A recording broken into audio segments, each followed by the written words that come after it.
Hey, this is Ish, and in today's talk, I'll be going over how to own being an extrovert. So, if you look on YouTube, there are tons of videos on introversion and some of the challenges that introverts face, such as, say, social anxiety or connecting with others. But there are also a lot of challenges that extroverts face that isn't really talked about as much. So, in this talk, I'll basically be going over all these challenges that they'll go through. And first, I'll be going over some of the traits of extroversion. So, what makes up extroversion according to the Big Five personality type test model, and what happens when you basically take all these traits and crank it up to the max. So, someone who's very extroverted faces some unique challenges that isn't really talked about. So, let's go over what extroversion is. So, extroversion is made up of warmth, gregariousness, assertiveness, activity, excitement seeking, and positive emotions, and responding to positive emotions. So, when we go over activity and excitement seeking, this is where an extrovert can be labeled as quote unquote too much, especially early on in life and classroom settings, for example, because they just can't sit still. They just want to do a lot. They are seeking the next thrill or excitement. And this can be a lot. So, oftentimes, parents and teachers will tell them to kind of mute down their personality or chill chill out a little bit. I've definitely gotten that a lot during my life. And this energy can also be seen as very disruptive to others because you are not really following the rules. You just want to constantly push the edge. And I think one workaround or a solution is to simply create a lifestyle which is more stimulating and engaging.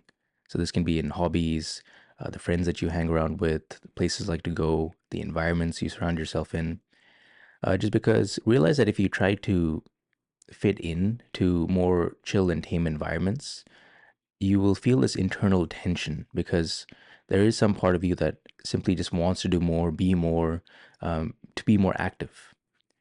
And this is rooted in our biology, actually, because extroverts respond to the dopamine pathways a bit more than introverts that respond more to the acetylcholine pathways, which are more calming. And our threshold for dopamine simply is a lot higher. So we need more dopamine in our lives and looking to the outside world to get that in order to feel engaged. So if we don't have enough going on and we don't have enough stimulation, we can feel very restless and lethargic. And I think if you do have a lot of this energy that just simply needs to be out, you can utilize this perfectly because you can take all this energy and put it into a passion, for example, a project, and channel it somewhere so it is more healthy. Because if you have all this energy and don't know where to put it and you're seeking excitement, well, you can also get into a lot of trouble. And that is also one of the downsides, is because you can engage in a lot of risky behaviors if you aren't really aware of where you're channeling this. So your level of conscientiousness also has to do with it. And again, conscientiousness is another facet of the big five personality trait. So you have openness, conscientiousness, extroversion, agreeableness, and neuroticism. So if you have very low conscientiousness, which is essentially your control muscles, your dutifulness, your work ethic, your focus on results. So if you're very low in this, you will tend to channel this extroversion in simply just having a very loose and carefree lifestyle, kind of like this party mentality. And you have all this energy which will be channeled there. So I think one way to work with this energy, if you're very low in conscientiousness, is to simply create a lifestyle that is very social and you're meeting a lot of people and you'll actually feel very happy when you do this. So don't go against your nature and pretend that you don't like hanging out with people, but actually use that to your benefit and spend your day actually hanging out with a lot of people, interacting with many different groups of people, laughing all day, which I'll get to in a moment, which is tied with gregariousness. And on the other hand, if you're very high in conscientiousness, you can take all this energy and channel it into your work. And that'll also make you feel very fulfilled. And generally speaking, with your workplace, you want a workplace that is stimulating enough and dynamic, where there are a lot of different things happening. And you also have this feeling of success and you can celebrate and you're like, yes. And this has to do with that, again, that factor of activity and excitement seeking. You want to chase those excitements in your job. Now, when we look at the next facets of extroversion, which are gregariousness, warmth, and positive emotions, You would actually think that a lot of people would appreciate that, but not so. Because when you're very warm and you're friendly and you just like to spread positive emotions everywhere, you become a light in the room that can sometimes suck the energy all to you and draw it to you. You can hear this in the phrase, this person lights up the room. And this is simply just due to our natural extroverted style or way of behaving, where we capture the attention of the room wherever we go, kind of like a light that attracts moths to it.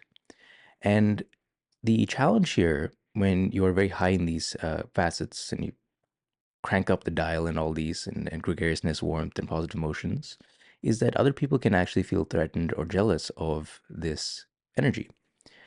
So people can feel threatened, feel like you're taking the spotlight away from them. And again, you're not doing this on purpose. This is just your personality.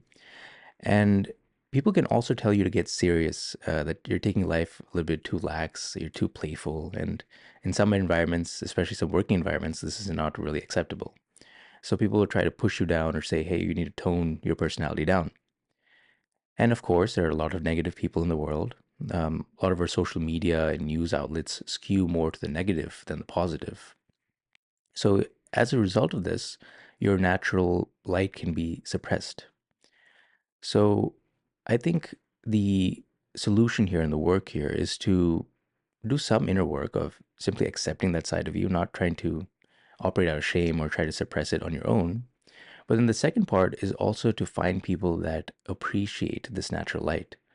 And I think when you find this balance of acceptance and finding people that appreciate you as opposed to looking outside for people that will validate you, so more approval seeking, you will feel very happy and at peace because your energy then, instead of going outwards and it's more reaching, you will tend to find people that appreciate you and you're more of a screener. And when you find the right people around you, then you can feel that you can truly be yourself and everything is okay. And this is a wonderful quality when you finally get to this place. And you definitely want to reward people that want to be in your life and accept your over the top energy for what it is. Now, the next facet of extroversion is assertiveness. So, this is the capacity to take your ideas and push it out in the world. I think as extroverts, we just have this natural inclination to want to do that because we look to the outside world, right, through our senses, and we want to have all this energy, we want to just push it out. And this is a little bit of a gray area because I think a lot of people don't like acknowledging this, but there are this part of extroverts that like to take control of the world and like to push their ideas out and to simply be the leader of the group. I think when this quality of extroversion, if you're very high in extroversion and assertiveness, you'll naturally want to take charge of situations, to be in control, to be in the guide. And I actually don't think this is a bad thing to have this. Of course, a lot of people will push it down. They don't want other people taking the spotlight, like I mentioned, and maybe they want to be the leader themselves unconsciously. But I think you will know if this is you, if you tend to be high in assertiveness, is think about what you were like when you were a kid. And were you the natural leader of the group? I know even when I was like 5 years old, teachers would come up to me because I got in trouble a lot. And I'd rally a group of people and a lot of our classmates, and we just do crazy things and, run out, run out of the classroom. Um, and the teacher would say, you have this natural leadership capacity. Please be responsible about it because I get in trouble all the time. I'd get everyone in trouble. But the challenge here is that when you have this natural assertive style, is that you do tend to clash with other authority type figures, especially if you're in this type of hierarchy type environment, like a workplace where you have to defer to a boss. And this can make it very challenging because your natural energy wants to control the room, but you have obviously people above you in that workplace or hierarchy, whatever it is. So I think the solution here is to find your own avenues where you can lead others and provide guidance because you have this natural urge to want to be in charge of others and to really see other people thrive. I think this is a natural skill of extroversion because you are people oriented and you want to guide other people to a certain outcome, right?